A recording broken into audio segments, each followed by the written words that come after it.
Boa noite, boa noite. Tudo bem com vocês? Pessoal de Niterói, de Pirassununga, de Londrina. Muito boa noite para todo mundo aí, Votuporanga, Campinas, Natal, Florianópolis, Pará, Curitiba, Resende. Bom, boa noite para todo mundo aí. Acre em geral. Demorou, mas chegou. É isso mesmo. Hoje eu tive um curso no tribunal até mais tarde, então por isso a demora. Mas eu queria conversar com vocês hoje a respeito do poder do silêncio. Há um ditado popular que diz que se o falar vale prata, o calar vale ouro. Maquiavel vai, em seus conselhos ao príncipe, dizer que o príncipe deve eleger 2 ou 3 pessoas para se abrir com elas, né? 2 ou 3 pessoas para realmente explicitar suas fraquezas, pedir conselhos, se aconselhar. Há um outro ditado popular que vai dizer que o segredo do sucesso é o sigilo. Maquiavel diz que precisamos de 2 ou 3 conselheiros, não mais do que isso. Porque, em verdade, exteriorizar as nossas fraquezas talvez não seja o melhor remédio, principalmente porque, por vezes, exteriorizamos as nossas fraquezas para quem realmente quer vê-las, e não há mérito algum nisso. É difícil você encontrar um bom conselheiro, mas é preciso ter prudência na hora de procurá-lo. Em verdade, eu não vejo muitos motivos para que você possa abrir a sua vida em detalhes para muitas pessoas. Primeiro, porque é muito fácil você se entristecer com a tristeza do outro.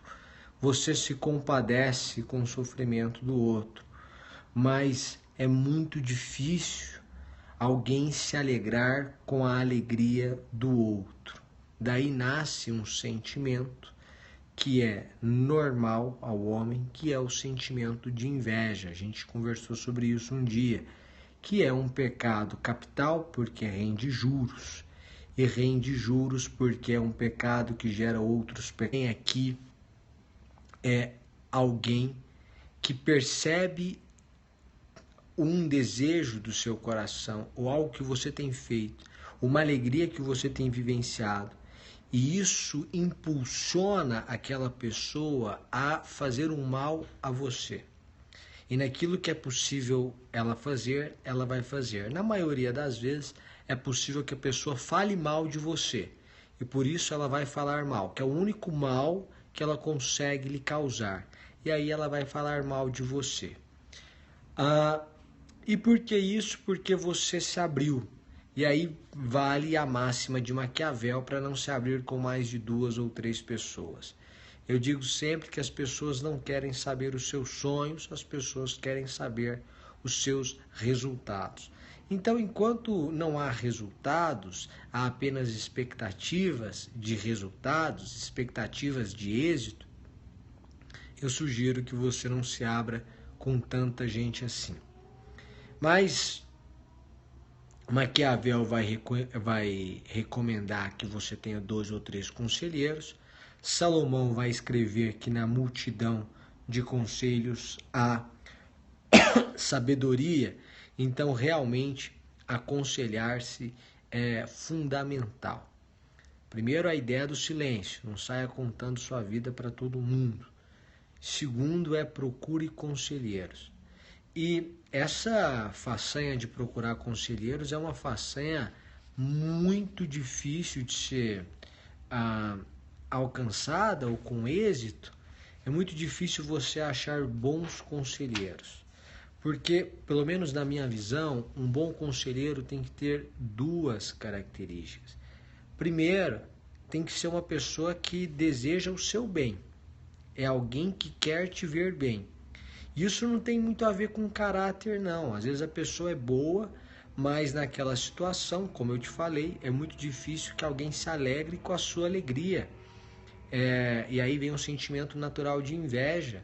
Então, a primeira parte de buscar um aconselhamento é procurar alguém que vai ficar feliz com a sua felicidade e, portanto, vai te aconselhar no melhor caminho à sua felicidade. Isso é muito, muito, muito difícil.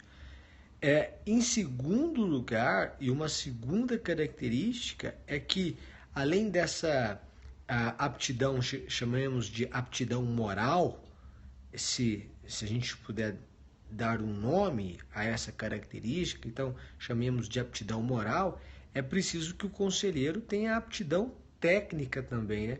Não basta ele desejar o seu bem, é preciso que ele tenha capacidade para aconselhá-lo naquele caminho, para te ensinar exatamente, para poder te sugerir algo que seja realmente eficaz diante daquela situação.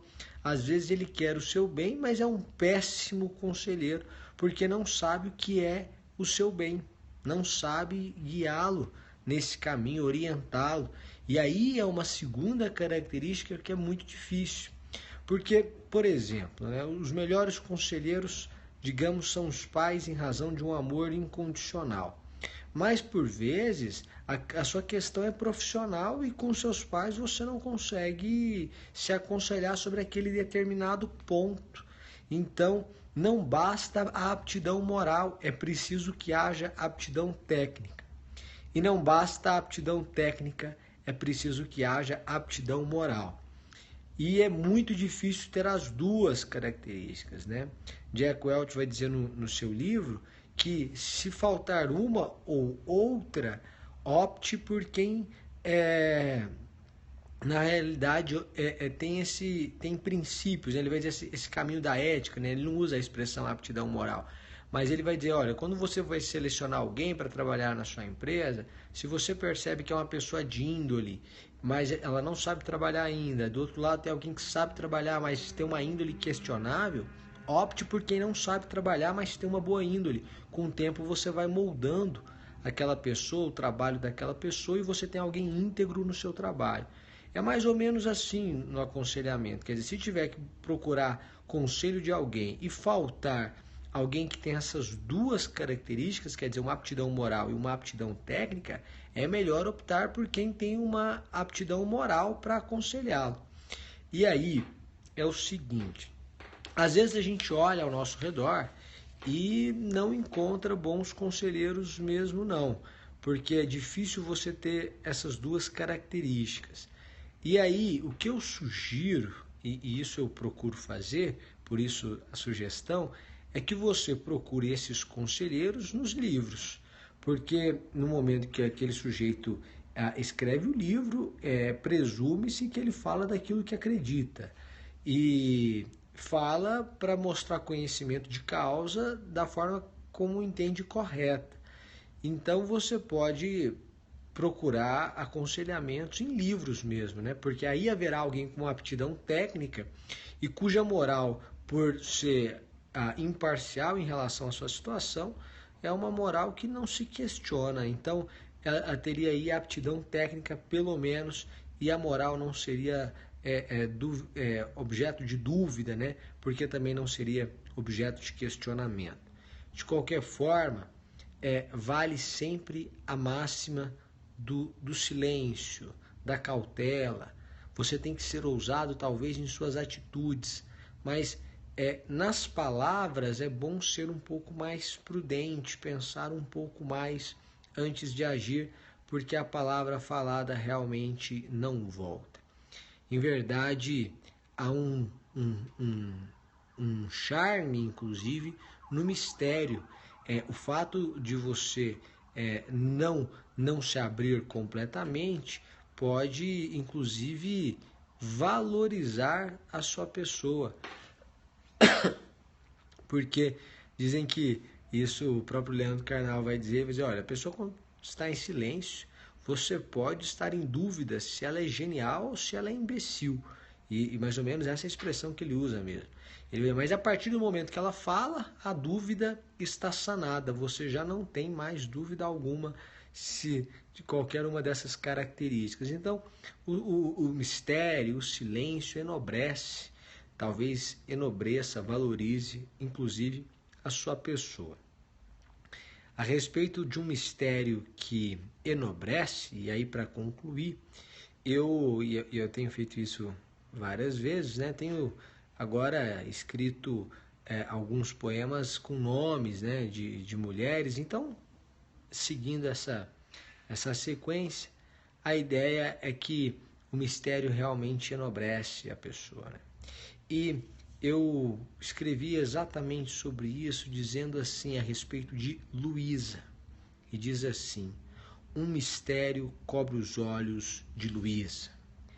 Há um quê de luz em seus passos, de forma que é luz tudo que pisa, e a luz persegue os seus traços.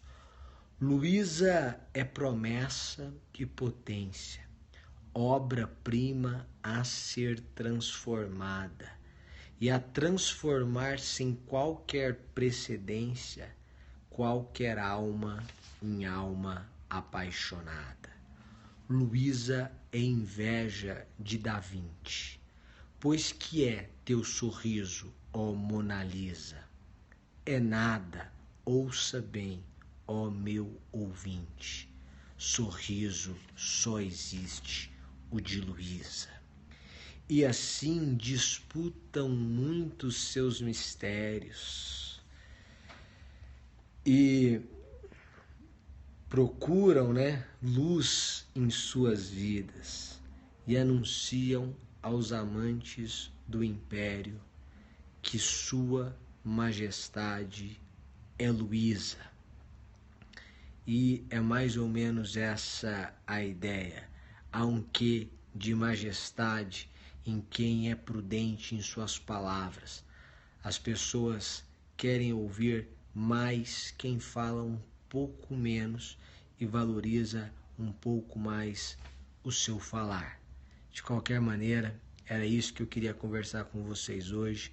Uma boa noite para todo mundo e até mais.